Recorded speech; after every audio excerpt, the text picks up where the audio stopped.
Ada orang yang hanya dengan keberadaannya saja sudah terasa melelahkan. Kata-katanya seperti racun, tindakannya menguras energi, dan kehadirannya seakan menarik kita ke dalam pusaran negatif yang sulit dihindari. Tapi menariknya, meski kita tahu mereka beracun, kita seringkali tetap terjebak dalam interaksi yang melelahkan ini. Mengapa? Psikologi evolusi menjelaskan bahwa manusia memiliki kecenderungan untuk bertahan dalam lingkungan sosial. Bahkan jika lingkungan itu beracun, kita takut dikucilkan, takut kehilangan jaringan sosial, atau bahkan secara tak sadar percaya bahwa kita bisa mengubah mereka. Tapi ini ilusi. Studi tentang emotional contagion menunjukkan bahwa emosi negatif menular seperti virus, dan semakin sering kita berinteraksi dengan seseorang yang toksik, semakin besar kemungkinan kita tertular pola pikir yang sama. Marcus Aurelius, kaisar Romawi yang hidup di tengah pengkhianatan dan intrik politik, memiliki pendekatan berbeda. Ia tidak membuang energinya untuk mengubah orang lain. Ia juga tidak terjebak dalam amarah atau dendam. Dalam Meditations, ia menulis, "Saat pagi tiba, ingatkan dirimu bahwa kamu akan bertemu dengan orang-orang yang suka mencela, curang, iri, dan egois. Tapi mereka bukanlah musuhmu. Mereka hanya tidak tahu lebih baik." Sebuah pendekatan yang cerdas, dan di era modern ini dikenal sebagai teknik Grey Rock, bersikap membosankan di hadapan orang manipulatif agar mereka kehilangan minat untuk mengganggu kita. Menariknya, psikologi kognitif juga menemukan bahwa otak kita hanya butuh 3 detik untuk menilai seseorang berbahaya atau tidak, berkat sesuatu yang disebut the 3-second rule. Sayangnya, banyak orang mengabaikan intuisi ini dan baru sadar setelah terjebak dalam pola hubungan yang melelahkan. Lebih buruk lagi, beberapa dari mereka memiliki karakteristik yang masuk dalam dark triad personality, kombinasi narsisme, machiavellianisme, dan psikopati yang membuat mereka mahir memanipulasi tanpa rasa bersalah. Jadi, bagaimana cara menghadapi mereka tanpa kehilangan ketenangan? Bagaimana cara menetapkan batasan tanpa harus terlibat dalam konflik yang tidak perlu? Bagaimana cara mengelola energi mental kita agar tidak habis hanya karena 1 atau 2 orang dalam hidup kita? Dalam pembahasan ini, kita akan masuk ke dalam 11 cara cerdas menghadapi orang toksik, berdasarkan filsafat Marcus Aurelius, psikologi modern, serta strategi dari sejarah dan ilmu sosial. Dan sebelum kita mulai, pastikan untuk menonton hingga akhir karena setiap poin saling berhubungan dan mungkin ada satu teknik yang menjadi solusi paling tepat untuk situasimu. Sekarang, mari kita mulai. Bayangkan ini, seseorang menyerangmu dengan kata-kata tajam, mencoba memancing emosi dan membuatmu kehilangan kendali. Sebagian orang akan membalas dengan kemarahan, sebagian lagi memilih diam tapi tetap menyimpan luka dalam hati. Namun Marcus Aurelius akan berkata, "Kamu punya kendali penuh atas dirimu. Orang lain hanya bisa mempengaruhimu jika kamu mengizinkannya." Ini bukan sekadar nasihat bijak, tapi ada dasar ilmiahnya. Studi dari Harvard menunjukkan bahwa stres dari lingkungan toksik dapat memicu amigdala hijack, kondisi di mana bagian otak emosional kita mengambil alih kendali, membuat kita bereaksi impulsif tanpa berpikir jernih. Ini sebabnya banyak orang menyesali kata-kata atau tindakan mereka setelah bertengkar dengan seseorang yang beracun. Solusinya, gunakan prinsip Stoik, beri jarak antara stimulus dan respons. Dalam psikologi, ini dikenal sebagai teknik kognitif reappraisal, melatih diri untuk tidak langsung bereaksi, tapi memproses situasi dengan rasional. Samurai Jepang juga menerapkan konsep serupa dalam Bushido. Menjaga wajah tetap tenang adalah bentuk kemenangan dalam pertempuran tanpa pedang. Jadi, ketika menghadapi seseorang yang beracun, langkah pertama adalah menguasai emosi kita sendiri. Jika mereka marah, jangan terbawa. Jika mereka menyerang, jangan terpancing. Dengan begitu, kita tetap memegang kendali, bukan mereka. Lanjut ke poin berikutnya. Pernahkah kamu merasa seperti seseorang terus-menerus menginjakkan kaki di zona pribadimu tanpa rasa hormat? Mereka mungkin membuat komentar meremehkan atau menghabiskan waktu tanpa memberi ruang bagi dirimu untuk bernapas. Dalam dunia yang serba sibuk ini, batasan seringkali terlupakan, terutama ketika berhadapan dengan orang toksik. Marcus Aurelius mengingatkan kita bahwa kita bukanlah produk dari apa yang orang lain katakan tentang kita, tetapi bagaimana kita memilih untuk meresponsnya. Sebuah peringatan yang sangat relevan ketika kita berbicara tentang orang-orang yang berusaha melanggar batasan kita. Disinilah pentingnya menetapkan batasan, bukan sebagai bentuk perlawanannya, tetapi sebagai bentuk penghormatan terhadap diri sendiri. Psikologi modern juga memberi kita wawasan mendalam tentang hal ini. Penelitian dari Stanford University menunjukkan bahwa orang yang tidak menetapkan batasan yang jelas dalam hubungan rentan terhadap kelelahan emosional dan penurunan kesehatan mental. Ini bukan hanya tentang mengatakan tidak, tetapi tentang mengenali ketika interaksi dengan orang toksik sudah mulai merusak integritas emosional kita. Menetapkan batasan itu tentang memberi peringatan halus atau terkadang tegas bahwa kita tidak akan mentolerir perilaku merugikan. Epictetus, filsuf Stoik lainnya, mengajarkan kita bahwa kebebasan sejati datang ketika kita mampu menetapkan batasan tanpa merasa terjebak oleh rasa takut atau rasa bersalah. Setiap kali kita berkata tidak, kita sebenarnya membangun kekuatan pribadi, membebaskan diri kita dari energi yang menguras. Apa yang sering terjadi ketika kita menetapkan batasan ini? Gaslighting atau manipulasi emosional sering kali muncul sebagai respons. Orang toksik akan mencoba membuat kita merasa bersalah atau bahkan meragukan keputusan kita. Namun, dengan ketegasan yang kita bangun, kita bisa menghindari perangkap itu. Seperti yang dikatakan Seneca, tidak ada yang bisa mengganggu kedamaian kita kecuali kita sendiri. Menetapkan batasan bukan tentang menutup diri dari dunia, tetapi lebih kepada membuka ruang untuk hubungan yang lebih sehat, lebih produktif, dan lebih otentik. Ketika kita memberitahu orang lain bagaimana kita ingin diperlakukan, kita memberi mereka kesempatan untuk memilih.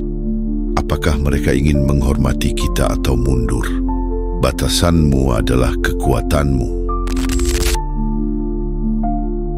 Kita semua tahu bahwa energi kita terbatas, tetapi seringkali kita membiarkan orang toksik mengambil sebagian besar dari itu tanpa menyadarinya. Mungkin kamu pernah merasa habis setelah berbicara dengan seseorang, seperti ada yang menguras semangat dan fokusmu. Terkadang, orang-orang yang beracun ini mampu menyebarkan ketegangan emosional yang menular dan memengaruhi suasana hati kita. Disinilah pentingnya kecerdasan energi, kemampuan untuk mengetahui kapan dan di mana kita harus menginvestasikan energi kita, serta siapa yang layak menerima perhatian kita. Penelitian tentang emotional contagion yang pertama kali diperkenalkan oleh psikolog John Cacioppo mengungkapkan bagaimana emosi negatif bisa menyebar seperti virus. Ketika kita berinteraksi dengan orang yang penuh dengan kebencian, frustrasi, atau bahkan hanya ketidakpedulian, emosi itu dapat menular ke kita dalam waktu singkat. Cacioppo mengidentifikasi bahwa kita cenderung untuk terpengaruh oleh keadaan emosional orang lain karena otak kita dirancang untuk menyelaraskan dengan mereka yang ada di sekitar kita. Dengan kata lain, kita bisa terjebak dalam spiral emosi negatif jika kita tidak berhati-hati. Filsuf Stoik seperti Seneca telah lama memahami pentingnya mengendalikan energi. Dia menulis, sumber daya kita yang paling langka adalah waktu dan perhatian. Ini mengingatkan kita untuk menjaga keseimbangan dalam hidup dan tidak membiarkan orang lain menghabiskan waktu kita dengan cara yang tidak produktif. Dalam dunia yang penuh gangguan, banyak dari kita kehilangan kendali atas energi yang kita bagikan, terutama dengan mereka yang tidak memberikan manfaat emosional. Kecerdasan energi berarti mengetahui kapan untuk membatasi interaksi dengan orang yang menguras, atau bahkan lebih baik, menghindarinya sama sekali. Kita juga bisa belajar untuk mengalihkan fokus kita pada hal-hal yang memberi kita energi positif seperti tujuan kita, kebahagiaan pribadi, dan hubungan yang mendukung. Psikologi kognitif mengajarkan kita untuk mengenali pola pikir yang merugikan, yang dapat mencegah kita untuk melibatkan diri dalam perdebatan atau interaksi yang menguras. Sebuah penelitian dari Harvard Medical School menemukan bahwa interaksi sosial yang berlarut-larut dengan orang toksik dapat menyebabkan stres yang berkelanjutan dan bahkan masalah fisik seperti gangguan tidur atau sistem kekebalan yang melemah. Marcus Aurelius dalam Meditations mengingatkan kita bahwa kita adalah apa yang kita pilih untuk kita fokuskan. Dengan kecerdasan energi, kita memiliki kekuatan untuk memilih di mana kita akan menyalurkan energi kita. Apakah kita akan membiarkan orang toksik mengalihkan kita dari tujuan dan kebahagiaan kita? Ataukah kita akan memilih untuk memfokuskan energi pada hal-hal yang lebih penting? Jadi ketika kita berbicara tentang menghadapi orang toksik, ingatlah untuk selalu menjaga kecerdasan energi kita. Jangan biarkan mereka mencuri energi yang seharusnya bisa kamu gunakan untuk hal-hal yang lebih baik. Ada kalanya, di tengah keramaian dunia dan riuhnya orang-orang toksik di sekitar kita, kita lupa akan tujuan yang lebih besar dalam hidup kita. Tantangan terbesar bukan hanya menghadapi orang-orang tersebut, tetapi bagaimana kita tetap fokus pada tujuan kita meskipun mereka berusaha mengalihkan perhatian kita. Marcus Aurelius dalam Meditations mengajarkan bahwa fokuslah pada apa yang ada dalam kendalimu dan biarkan sisanya berlalu.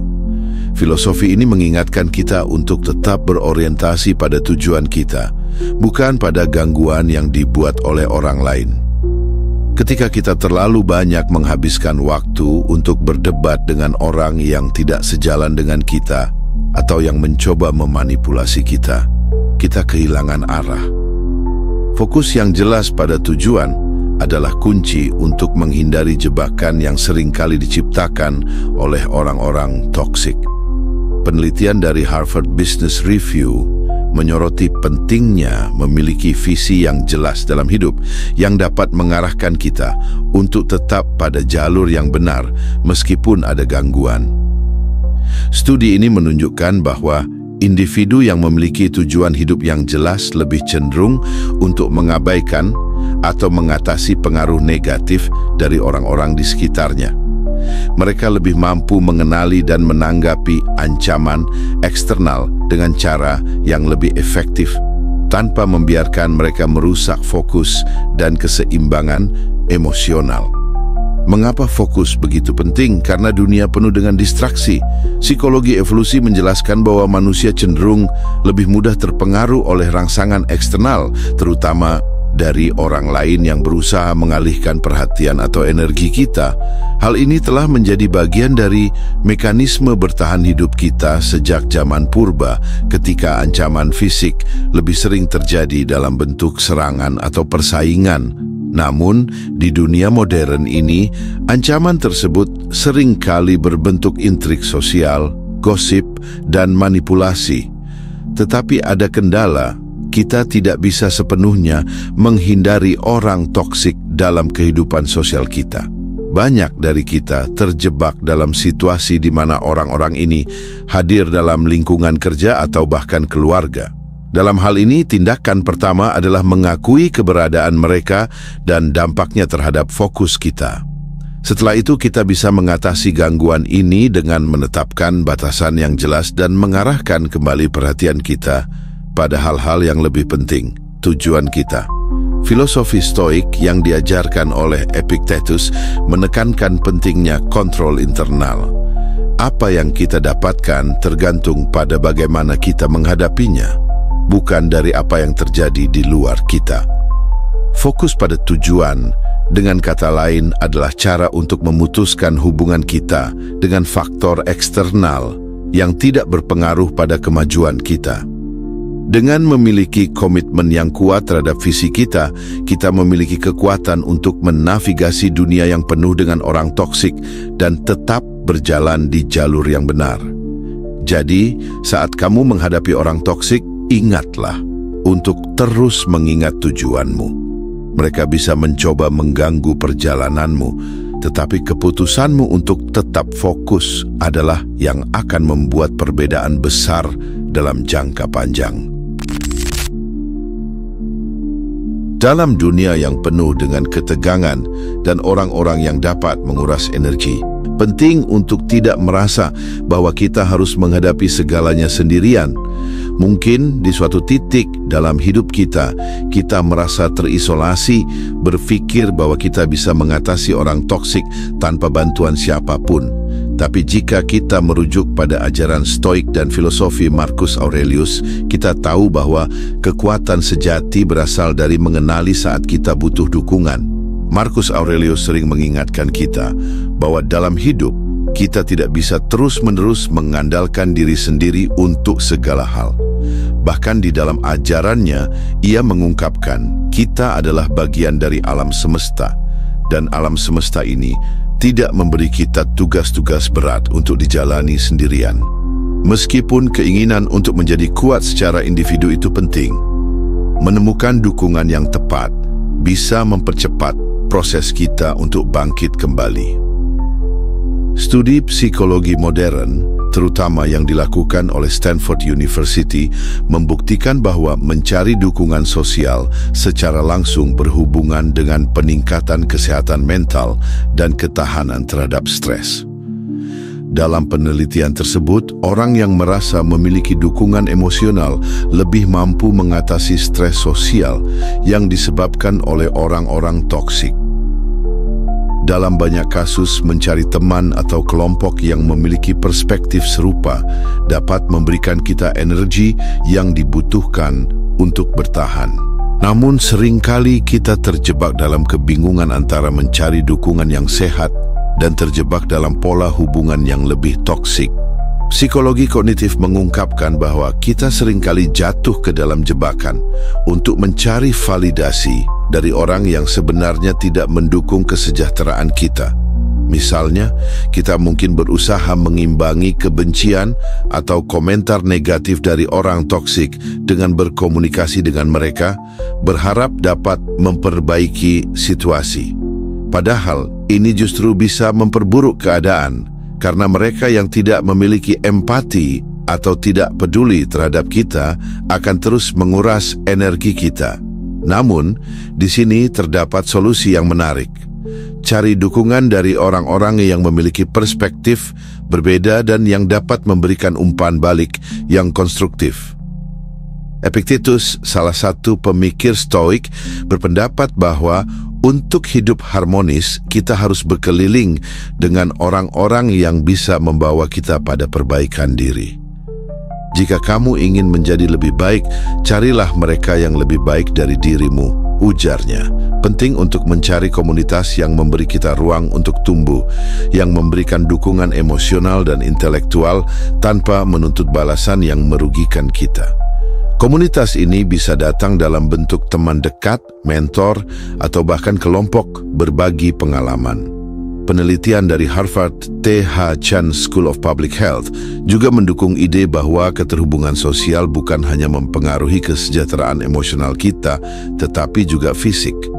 Dalam jangka panjang, dukungan sosial yang positif dapat meningkatkan kualitas hidup dan mengurangi dampak negatif dari orang-orang toksik yang mungkin mengelilingi kita. Kesimpulannya, mencari dukungan adalah langkah yang bijak dalam menghadapi orang toksik.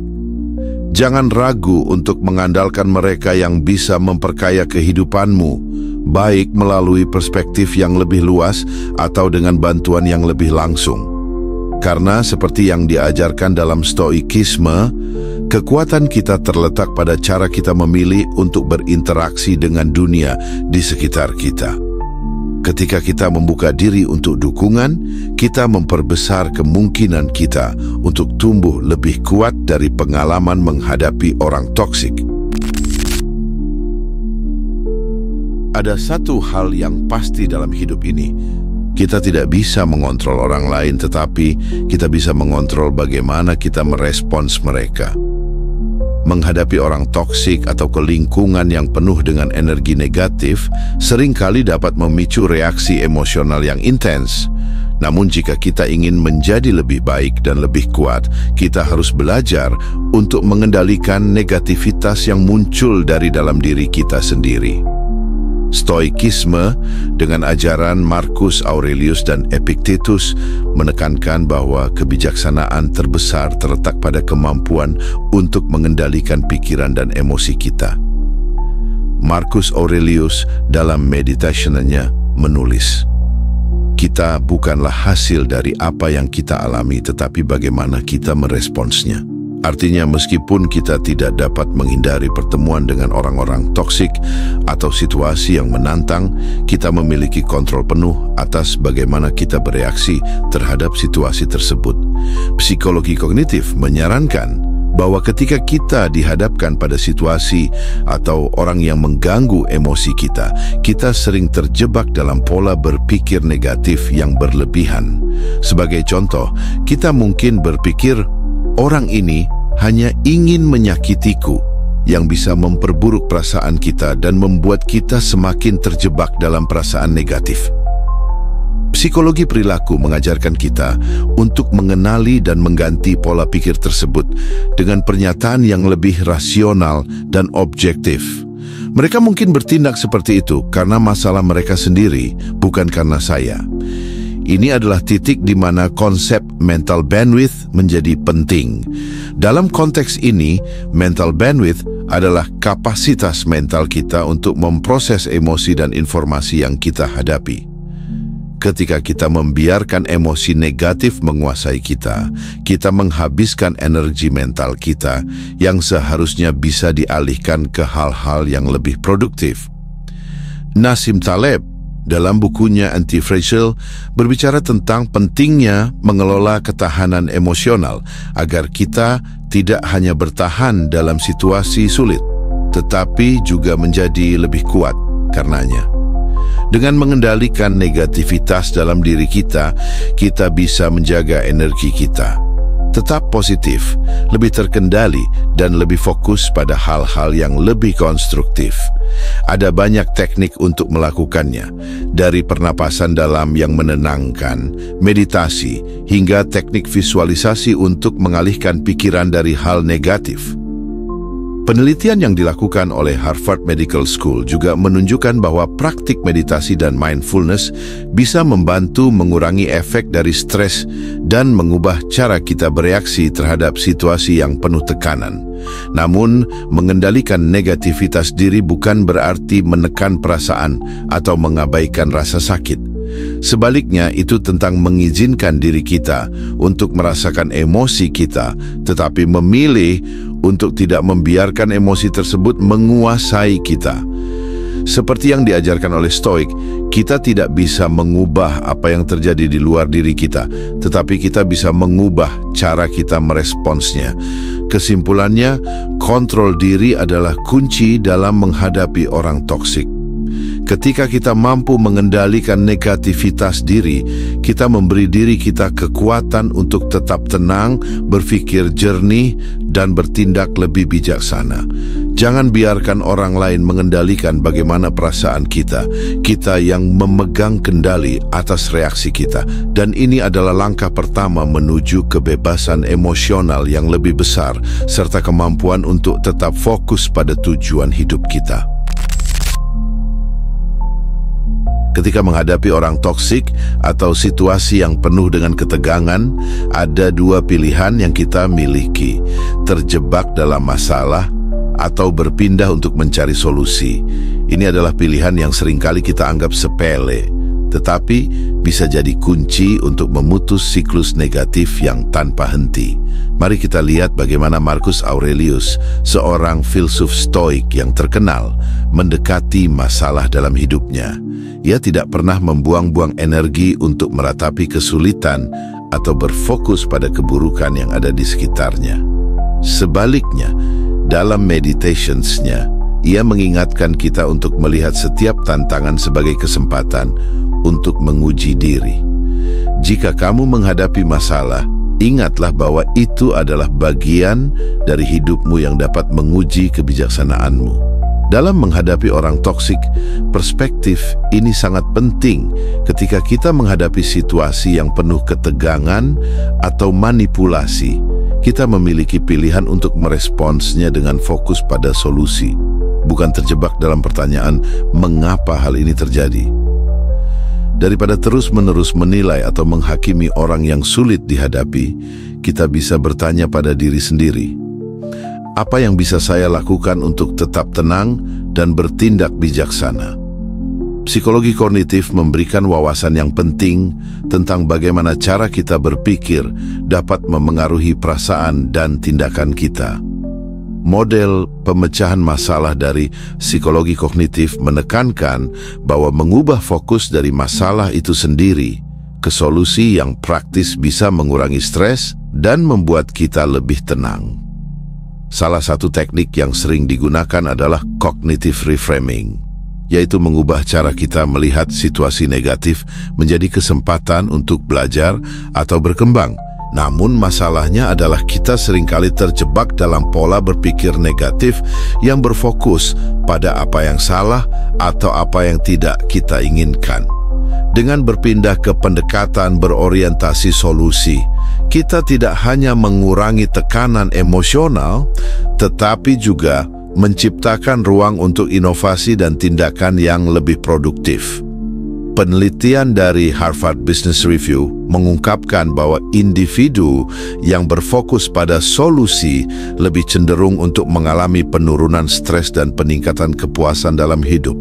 Mereka yang mencari solusi juga memiliki hubungan yang lebih baik karena mereka tidak terperangkap dalam konflik atau perasaan negatif, tetapi terus mencari cara untuk memperbaiki keadaan. Mengadopsi pendekatan ini dalam menghadapi orang toksik bisa berarti melihat masalah secara objektif dan mencari cara untuk beradaptasi dengan situasi yang ada. Ini bisa berupa mengatur ulang batasan, menetapkan ekspektasi yang lebih realistis, atau bahkan menjauhkan diri dari orang yang membawa dampak buruk. Semua ini adalah solusi praktis yang bisa kita terapkan untuk melindungi kedamaian batin dan kebahagiaan kita. Ketika kita berhenti berfokus pada konflik dan mulai mencari solusi, kita membuka jalan menuju kesehatan mental yang lebih baik dan kebebasan emosional yang lebih besar. Kita tidak hanya menjadi lebih kuat dalam menghadapi orang toksik, tetapi kita juga belajar bagaimana menjaga kendali atas hidup kita, terlepas dari tekanan yang datang dari luar. Dengan pendekatan berorientasi solusi, kita tidak hanya bertahan hidup di dunia yang penuh dengan orang toksik, kita menciptakan hidup yang lebih tenang dan lebih penuh makna. Pernahkah Anda merasa lelah setelah berdebat tanpa ujung dengan seseorang yang sepertinya tak akan pernah berubah? Orang toksik cenderung memanfaatkan konflik untuk meraih kekuasaan atas kita, dan kita seringkali jatuh ke dalam perangkap tersebut. Mungkin kita merasa harus membuktikan diri atau mempertahankan pendapat kita, tetapi seperti yang diajarkan oleh Seneca, filsuf Stoik, jika kamu ingin hidup damai, berhentilah berdebat tentang hal-hal yang tidak penting. Ini adalah prinsip dasar Stoikisme yang mengajarkan kita untuk memilih pertempuran kita dengan bijaksana. Seneca menekankan bahwa banyak hal dalam hidup kita yang tak perlu diperdebatkan, terutama dengan orang yang niatnya hanya untuk menguji kesabaran kita atau mempermalukan kita. Jika kita selalu terjebak dalam argumen yang tidak konstruktif, kita hanya memberikan kekuasaan kepada orang lain untuk mengontrol emosi kita. Di dunia modern, psikologi sosial mengungkapkan bahwa kita cenderung untuk masuk dalam spiral argumen karena kebutuhan untuk merasa diakui dan dihargai. Ketika seseorang dengan sikap toksik memulai perdebatan, kita seringkali merasa bahwa kita harus memenangkan perdebatan agar dapat mempertahankan harga diri kita. Namun, kenyataannya, hal ini justru sering memperburuk situasi. Penelitian dari Harvard University mengungkapkan bahwa berfokus pada argumen yang tidak produktif dalam hubungan sosial dapat menurunkan tingkat kepuasan emosional dan meningkatkan kecemasan. Ini terjadi karena otak kita tidak hanya fokus pada kata-kata yang diucapkan, tetapi juga pada kebutuhan untuk mengelola konflik dan menjaga harga diri. Ketika argumen tidak berujung pada penyelesaian, energi kita terkuras habis tanpa memberikan hasil positif. Oleh karena itu, penting untuk memiliki kemampuan untuk menarik diri dari perdebatan yang tidak bermanfaat. Dalam konteks ini, the mental bandwidth, sebuah konsep dari psikologi, memainkan peran penting. Semakin banyak energi yang kita habiskan untuk terlibat dalam konflik yang tidak produktif, semakin sedikit energi yang kita miliki untuk fokus pada tujuan kita yang lebih besar. Sebagai solusi, ketika berhadapan dengan orang toksik yang mengundang kita untuk berdebat, cobalah untuk menjaga ketenangan dan tidak terjebak dalam permainan mereka. Tanggapi dengan tenang dan jika perlu jika dia dengan mengasan. Saya rasa ini bukan topik yang bisa kita sepakati, mari kita lanjutkan. Dan ini adalah langkah untuk menghindari argumen yang tidak perlu, yang bukan hanya menjaga energi kita, tetapi juga menjaga martabat kita.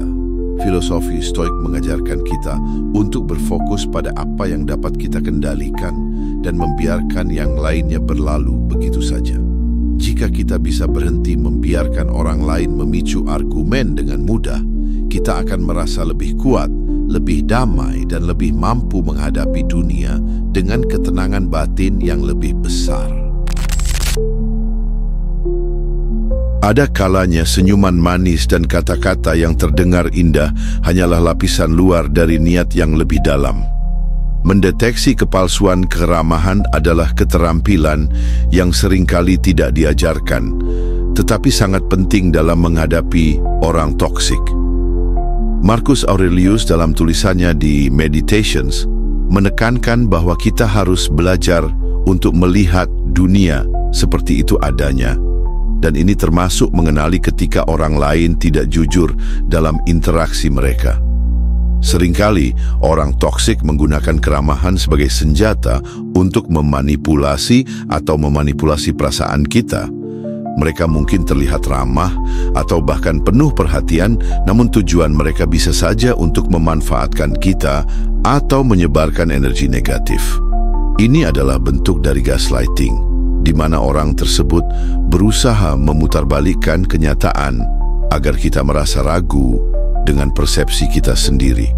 Mereka mungkin berkata, "Aku hanya ingin yang terbaik untukmu." Sementara di balik kata-kata itu ada niat untuk mendominasi atau menjaga kendali. Psikologi sosial mengungkapkan bahwa banyak orang yang terlibat dalam hubungan toksik cenderung mengabaikan tanda-tanda peringatan ini, sebagian besar karena mereka terjebak dalam kebutuhan untuk disukai atau diterima. Kepalsuan keramahan ini sangat berbahaya, karena seringkali kita terjebak dalam pola di mana kita merasa terhormat atau diberkati dengan perhatian mereka, meskipun sebenarnya itu adalah strategi manipulatif. Namun, seperti yang ditegaskan oleh Epictetus, kita memiliki kekuatan untuk menentukan bagaimana kita akan merespons orang lain. Kemampuan untuk membaca antara baris dan mendeteksi kepalsuan dalam interaksi sosial adalah bagian dari kebijaksanaan. Kita perlu melihat lebih dari sekedar kata-kata dan senyuman, dan belajar untuk menilai energi yang kita terima dari orang tersebut. Sebuah penelitian dari Harvard University mengungkapkan bahwa kepalsuan dalam hubungan sosial dapat mengganggu keseimbangan emosional seseorang, meningkatkan kecemasan, dan kebingungan. Ketika kita tidak dapat mengenali bahwa keramahan yang kita terima mungkin bukanlah niat baik, kita mengizinkan orang tersebut untuk merusak ketenangan batin kita. Untuk mengatasi hal ini, pertama-tama, kita perlu berhenti merespons berdasarkan permintaan untuk diterima atau disukai. Kenali kapan keramahan itu terasa berlebihan atau terpaksa. Jika kita merasa ada sesuatu yang tidak beres, jangan ragu untuk mempertanyakan motivasi di balik tindakan orang tersebut. Tanyakan pada diri kita sendiri, apakah ada keuntungan yang mereka dapatkan dari hubungan ini? Dengan mengenali pola-pola ini lebih cepat, kita dapat menjaga diri kita tetap aman dari manipulasi dan energi negatif.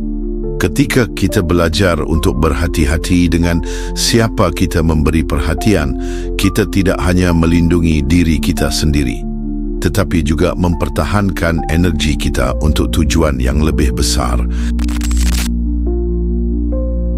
Seringkali orang toksik membuat kita merasa terjebak dalam pola yang berulang, selalu mempertanyakan diri sendiri, mempertanyakan tindakan kita, dan bahkan mulai meragukan apakah masalahnya benar-benar ada pada mereka atau justru pada diri kita sendiri.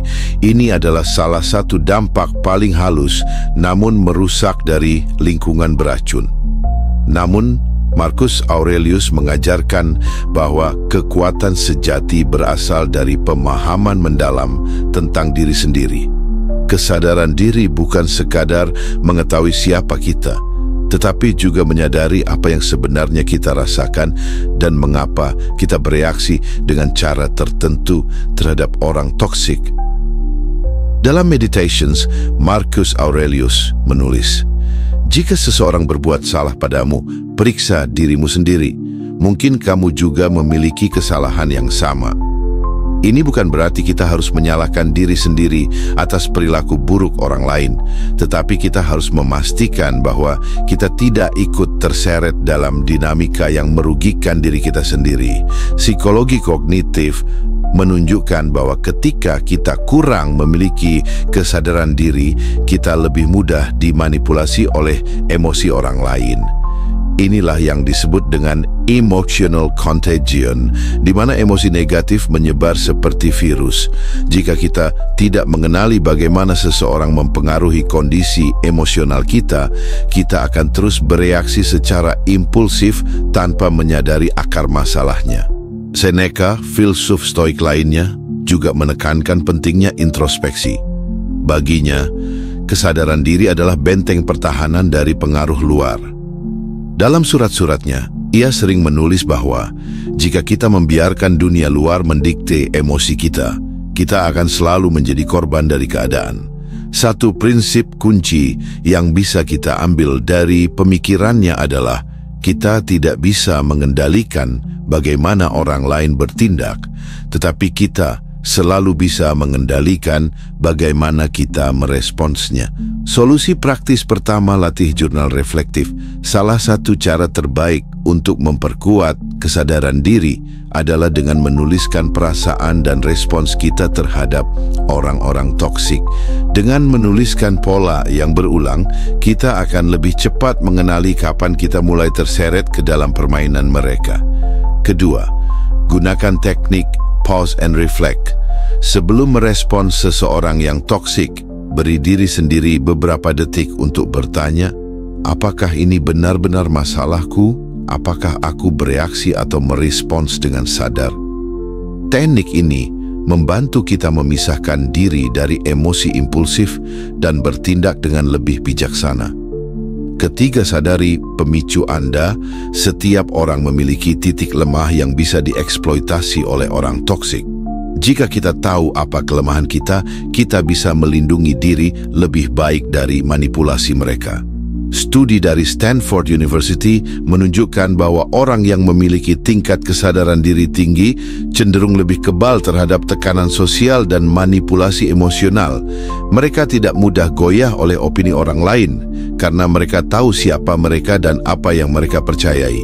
Jadi jika kita ingin menghadapi orang toksik dengan cerdas, kita harus mulai dari diri sendiri. Kita tidak bisa mengontrol mereka, tetapi kita bisa mengontrol bagaimana kita bereaksi, dan itu adalah senjata paling kuat yang bisa kita miliki. Memaafkan bukan berarti melupakan.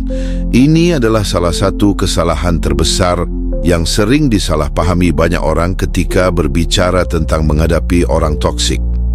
Marcus Aurelius dalam Meditations tidak pernah menyarankan untuk menutup mata terhadap kesalahan orang lain, tetapi ia menekankan bahwa dendam hanya akan mengikat kita dalam penderitaan yang sama. Lalu, bagaimana caranya? Bagaimana kita bisa memaafkan tanpa kehilangan kewaspadaan? Epictetus pernah berkata, "Orang yang menyakitimu hanyalah agen dari takdir. Yang bisa kamu kendalikan hanyalah reaksimu terhadapnya."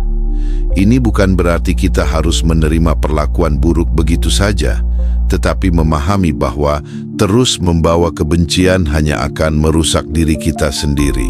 Seneca dalam surat-suratnya juga mengajarkan bahwa memaafkan adalah bentuk dari kebijaksanaan, bukan kelemahan. Tapi ia menambahkan satu hal penting: jangan sampai kita tertipu dua kali oleh orang yang sama. Inilah yang membedakan antara memaafkan dan melupakan. Psikologi di balik memaafkan dalam studi yang dilakukan oleh University of California ditemukan bahwa orang yang mampu memaafkan memiliki tingkat stres yang lebih rendah dan ketahanan mental yang lebih tinggi. Namun, studi yang sama juga menemukan bahwa mereka yang dengan mudah melupakan kesalahan orang lain justru lebih rentan mengalami siklus berulang dari penyalahgunaan emosional. Disinilah pentingnya mengingat bukan sebagai beban tetapi sebagai pembelajaran. Kita tidak perlu membenci, tetapi kita harus belajar dari pengalaman agar tidak jatuh ke dalam perangkap yang sama. Strategi praktis untuk memaafkan tanpa menjadi naif. Pertama, pisahkan emosi dari fakta. Tanyakan pada diri sendiri, apakah aku marah karena ego atau karena ada sesuatu yang perlu dipelajari dari situasi ini? Kedua, buat mental blacklist. Ini bukan berarti membalas dendam, tetapi menyusun daftar mental tentang siapa saja yang telah menunjukkan pola beracun secara konsisten. Mereka yang sudah terbukti tidak bisa dipercaya, tidak perlu diberikan akses ke kehidupan kita lagi. Ketiga, gunakan prinsip trust but verify. Jika seseorang yang toksik mengklaim telah berubah, berikan mereka kesempatan, tetapi tetap jaga batasan dan amati apakah mereka benar-benar menunjukkan perubahan nyata. Penelitian tentang dark triad personality, narsistik, machiavellianisme, dan psikopati menunjukkan bahwa orang dengan kepribadian manipulatif sering mengeksploitasi sifat pemaaf dari orang baik. Jika kita tidak memiliki keseimbangan antara memaafkan dan mengingat, kita bisa menjadi target yang mudah bagi mereka. Jadi, memaafkan bukan berarti menyerahkan diri pada siklus yang sama. Memaafkan adalah untuk membebaskan diri kita sendiri, sementara mengingat adalah untuk melindungi diri kita di masa depan. Seperti yang dikatakan Marcus Aurelius, musuh terbesar kita bukanlah mereka yang menyakiti kita, tetapi cara kita membiarkan luka itu mengendalikan kita. Menghadapi orang toksik adalah seni kendali diri, bukan hanya tentang bagaimana kita bereaksi terhadap mereka, tetapi juga bagaimana kita menjaga energi, batasan, dan fokus kita sendiri. Marcus Aurelius menghadapi pengkhianatan, manipulasi politik, dan serangan dari orang-orang di sekitarnya. Tapi apa yang membuatnya tetap berdiri tegak? Ia tidak membiarkan racun orang lain meracuni dirinya. Dalam Meditations, ia menulis, "Jika seseorang mencelamu atau merugikanmu, ingatlah bahwa ia bertindak sesuai dengan pemahamannya sendiri. Pilihanmu adalah apakah akan ikut tenggelam dalam racunnya atau tetap menjaga ketenanganmu." Dari stabilitas emosional, menetapkan batasan, hingga memaafkan tanpa melupakan, semua strategi ini bukan hanya teori. Ini adalah alat yang bisa kita gunakan dalam kehidupan nyata. Pikirkan kembali, di antara 11 cara yang kita bahas tadi, mana yang paling relevan dengan hidupmu saat ini, mana yang bisa langsung kamu terapkan untuk melindungi dirimu dari lingkungan toksik, dan yang lebih penting, apakah kamu siap untuk mulai menerapkan perubahan ini?